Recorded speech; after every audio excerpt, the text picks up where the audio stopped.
हाँ, तो हम बात कर रहे थे इलिटरेट पीपल के लिए। वहाँ पर जो है ऐसे सर्कल बनाए जाते हैं, अ, जैसे ये सर्कल उन्हें दिखाई दे रहा है कि नहीं, तो उनके लिए, या फिर कोई भी डायग्रामेटिक जो करवाया जाता है उसको हम कहते हैं ई चार्ट। ठीक है, जो लोग एबीसीडी नहीं पढ़ सकते उनके लिए।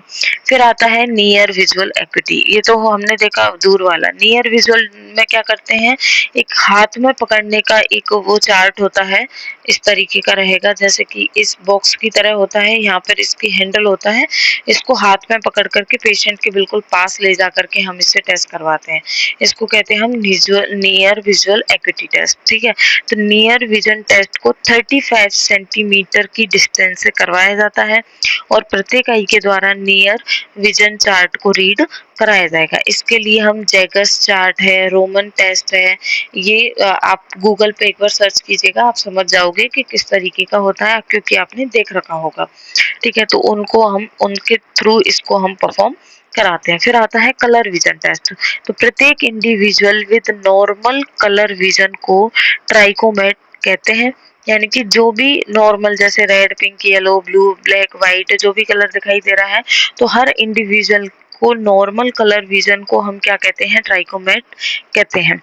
Normal human red, green, blue light को परसीव कर सकता है, यानी कि क्लियर कट इनको देख सकता है। कलर ब्लाइंडनेस में इन तीनों को या किसी एक कलर को नहीं देख पाता है। जैसे मान लीजिए पेशेंट है, अगर किसी पेशेंट को कलर ब्लाइंडनेस है और वो रेड कलर को नहीं पहचान पा रहा है, रेड में उसके डिफेक्ट है, तो उसको हम बोलेंगे प्रोटेनो मेलस, है ना। आपको ये नाम याद करने की जरूरत नहीं है, इतना नहीं पूछा जाता है, थोड़ा ये डीप में लिखा गया है।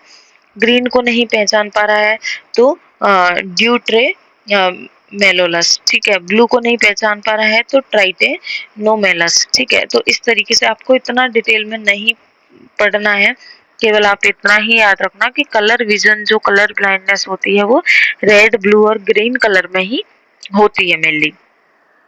कलर विजन टेस्ट को आइरिस श्यूडो आइसोक्रोमेटिक चार्ट के द्वारा, या हॉल में ग्रीन वुल टेस्ट के द्वारा, या नेगल्स एनोमेलोस्कोप के द्वारा कराया जाता है। केवल इनका नाम याद रखना है। इसमें भी जो इशियारा जो टेस्ट है इसका पूछा जाता है। ठीक है, केवल इसी का ही पूछा जाता है, बाकी कोई नहीं पूछा जाता है। मेनली जो है इशारा चार्ट जो है कलर विजन टेस्ट परफॉर्म करने में इसका यूज करते हैं। इस चार्ट पर डॉट की प्राइमरी कलर्स बने होते हैं, जैसे कि मान लो एक रेड कलर का डॉट बना होगा, एक ब्लू कलर का बना होगा, एक ग्रीन कलर का बना होगा, तो इस तरीके के इस पर डॉट बने होते हैं, जिसमें बैकग्राउंड कंफ्यूजिंग कलर के सिमिलर डॉट्स, बैकग्राउंड में कंफ्यूजिंग कलर के सिमिलर डॉट्स बने होंगे। इसको भी एक बार गूगल पे सर्च करना।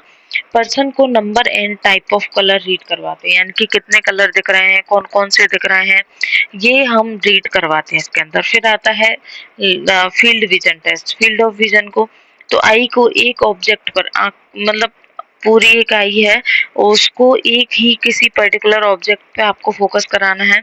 तो आई को एक ऑब्जेक्ट पर फिक्स करने के बाद जो एरिया ऑब्जेक्ट के चारों ओर दिखाई देता है, जैसे आप पर्टिकुलर किसी एक ही चीज को देख रहे हैं लेकिन फिर भी आपको साइड की चीजें प्रॉपर दिखाई देती हैं, कि साइड में क्या है, जैसे आप चेयर पे बैठे हुए हो लेकिन आपको आसपास की चीजें भी दिखाई देंगी और आपने किसी एक पर्टिकुलर चीज पर फोकस कर रखा है, फिर भी आपको दिखाई दे रहा है कि साइड में बैग रखा है, बुक रखी है, तो वही होता है हमारा फील्ड ऑफ विजन।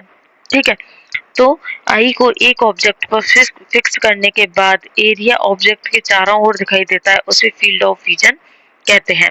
इसे पेरीमीटर द्वारा या कॉन्फ्रोंटेशन मेथड के द्वारा टेस्ट किया जाता है। इसमें पेशेंट व एग्जामिनेशन का फील्ड ऑफ विजन कंपेयर किया जाता है। जो एग्जामिनर है, यानी कि डॉक्टर और पेशेंट दोनों का फील्ड ऑफ जो विजन है उसको कंपेयर करते हैं, यानी कि एग्जामिनर को कितना, एग्जामिनर तो हेल्दी होगा तो उसको कितनी कितनी चीजें दिखाई दे रही हैं और पेशेंट को कितनी दिखाई दे रही हैं, तो कंपैरिजन के बेस पे पता चलता है कि जो पेशेंट है उसका फील्ड ऑफ विजन क्लियर नहीं है। पेरीमीटर द्वारा perimetry perform nasal side area को सीन एक सेकेंड, पेरीमीटर द्वारा पेरीमेट्री परफॉर्म की जाती है। नेजल साइड जो एरिया है उसको सीन करके नेजल फील्ड ऑफ विजन तथा लेटरल साइड को टेम्पोरल फील्ड ऑफ विजन कहते हैं। ठीक है, जैसे कि नोज ऑफ जो नोज का टिप ऑफ नोज है उस पर फोकस किया गया तो उसको हम बोल देंगे nasal field of vision. Lateral side में आई बॉल को घुमा करके अगर देखा जा रहा है तो वो हो गया टेम्पोरल फील्ड ऑफ विजन। ठीक है, फिर आता है लिस्टर पेरीमीटर। इसमें क्या होता है, मेटेलिक सेमी सर्कुलर आर्च होती है जो कि डिफरेंट मेरिडियंस में रोटेट कर सकती है। पेशेंट की एक आई को पैर से कवर कर देना है। ठीक है, और चिन जो है एकदम रेस्ट, पेशेंट को एकदम चिन सपोर्ट करके बिठाया जाता है और दूसरी आई को सेंटर ऑफ आर्च पर फिक्स करते हैं और उसके बाद ये टेस्ट परफॉर्म किया जाता है। फिर आता है फ्लोरोसिन एंजियोग्राफी। इसके अंदर क्या करते हैं, रेटिना व ऑप्टिक डिस्क के डिसऑर्डर को देखने के लिए ये टेस्ट परफॉर्म किया जाता है। इसमें क्या करते हैं हम, स्टेराइल सोडियम फ्लोरोरेसिन को एंटी क्यूबिटल वेन में इंजेक्ट कराते हैं, यानी कि जो आंख की जो क्यूबिटल वेन है उसके अंदर सोडियम फ्लोरोरेसिन की एक जो है स्टेराइल सोडियम फ्लोरोरेसिन जो है वो उसके अंदर इंजेक्ट कराया जाएगा। फंडस जो रेटिना का जो फंडस वाला एरिया है उस पर हम कैमरा के द्वारा सीरियल फोटोग्राफ लेते हैं। इंजेक्शन को देने के 6 से 8 सेकंड में ही डाई जो होती है वो नर्वस कोट में पहुंच जाती है। ठीक है, तो इससे हम जो है रेटिना और ऑप्टिक डिस्क का टेस्ट परफॉर्म करते हैं। फिर आता है ARMD के लिए, तो एमेस्टर ग्रिड चार्ट इसके लिए कराया जाता है। जो एज रिलेटेड मैकुलर जो डिजनरेशन उसके लिए एमेस्टर ग्रिड चार्ट के थ्रू इसको परफॉर्म कराया जाता है। ये जो चार्ट होता है 18:11 का स्मॉल स्क्वायर इस तरीके का ये चार्ट होगा जिसमें सेंटर में ब्लैक स्पॉट प्रेजेंट होता है और पेशेंट को डिस्टोरेशन एरिया पर